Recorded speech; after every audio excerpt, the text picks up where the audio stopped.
Yes, Peskov stated that the Kremlin published the video of Putin coughing by mistake. Let me quote: "This mistake was made so that there won't be any more of them."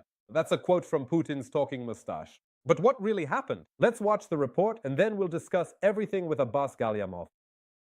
A new intrigue is unfolding behind the scenes of Russian politics. The reason was, it would seem, an ordinary congratulatory message for International Women's Day. However, it was this message that unexpectedly sparked a wave of rumors about internal struggles within the entourage of dictator Vladimir Putin. It all started when a draft recording leaked online. It was President Putin's International Women's Day greeting, in which he coughs for a long time and at one point asks to reshoot the take. Obviously, this video was supposed to remain behind closed doors. The Kremlin's official response was already familiar. The publication happened by mistake and the video was a draft material. Press Secretary Dmitry Peskov called the appearance of the recording accidental and emphasized that it does not reflect any signals about the president's health. Nevertheless, a source in the administration stated that the employees who posted the video have already been identified and an investigation is ongoing to determine exactly who did it. The presidential administration is convinced that the purpose of the leak was to portray the head of state in an unfavorable light. The video scandal coincided with other notable signals from the Russian elite. The head of Chechnya, Ramzan Kadyrov, has hardly appeared in public, but made a significant political gesture by publishing a post about Prime Minister Mikhail Mishustin, calling him one of the country's most prominent statesmen. This compliment stands out especially against the backdrop of Kadyrov's caution over the past week. Particular attention is drawn to the key figures who determine the balance of power within the Kremlin. Behind the scenes, among these figures, Nikolai Patrushev is mentioned, one of the most influential representatives of the security bloc and a longtime associate of the Russian president. It is clear that, in the context of a possible struggle over the future configuration of power, it is the security bloc that may play a key role. In this context, Patrushev is seen as a figure interested in maintaining the maximum influence of his group within the system. Thus, it can be assumed that various information campaigns undermining the position of the current president may be beneficial. To those who are considering scenarios of power redistribution, if we look at all these events together, the leak, the video with the congratulatory message, public political signals from regional leaders, and the discussion around possible risky trips by the president, the situation starts to look different. Dear friends, right now, political analyst Abbas Galyamov is joining our broadcast. Abbas, hello, thank you so much for finding the time. As always, I'm glad to see you. Hello, I'm glad as well. And right now, you and I are in different countries. I'm in Kyiv, there's an air raid alert. You're in Israel, and well, there could be an air raid alert at any moment there too. But I suggest we start with what happened in the Kremlin.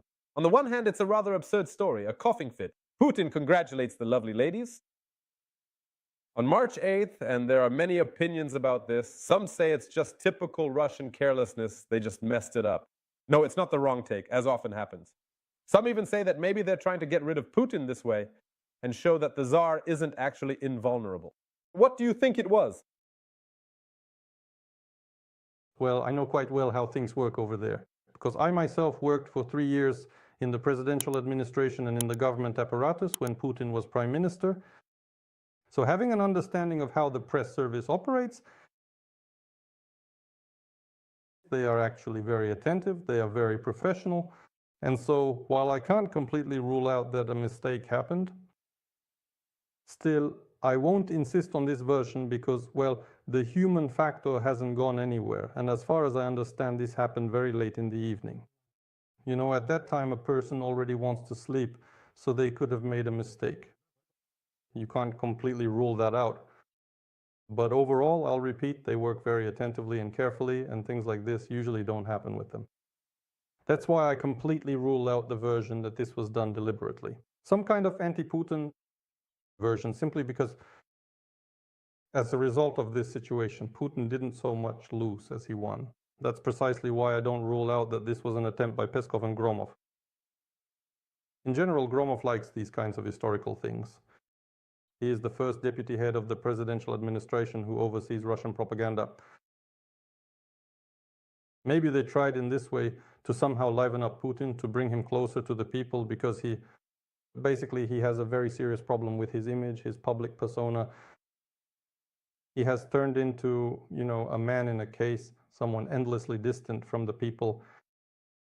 Yes, and overall he has become set in stone, so to speak, and has practically stopped interacting with people in person. Well, he doesn't want to communicate with them.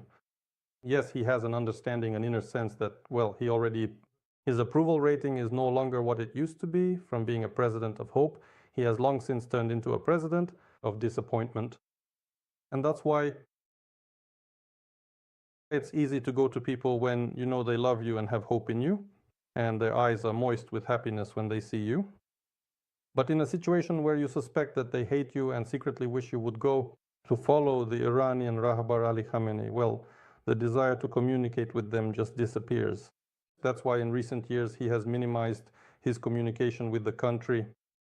Where they show him with people, usually those aren't real people, but those they call FSO officers. That's far from all. FSO officers, employees of the Federal Protective Service. These are some officials, regional ones. So, for example, he comes to some region, I don't know, Tula, for instance.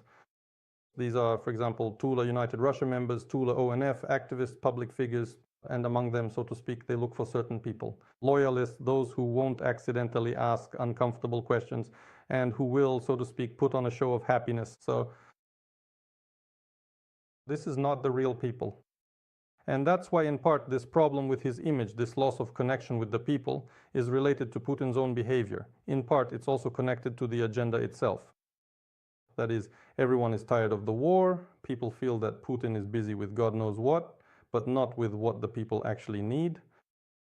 He dreams about Donbas. For some reason we need it, so to speak, instead of fixing the pipes that keep bursting, leaving homes without heat and hot water, without heating in winter. Or, for example, dealing with inflation problems, working on the economy. In other words, people have a ton of everyday problems, while Putin is off somewhere floating in some kind of geopolitical clouds. This, of course, also contributes.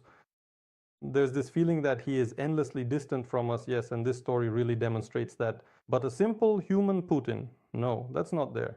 Not just, a portrait called a living person, like he coughs or chats amicably with his subordinates, but people like to look deeper, like peeking through a keyhole, trying to see what's going on with those in power. And sometimes, in principle, there's this political technology. Sometimes it's used to create the illusion of this peeking, this spying.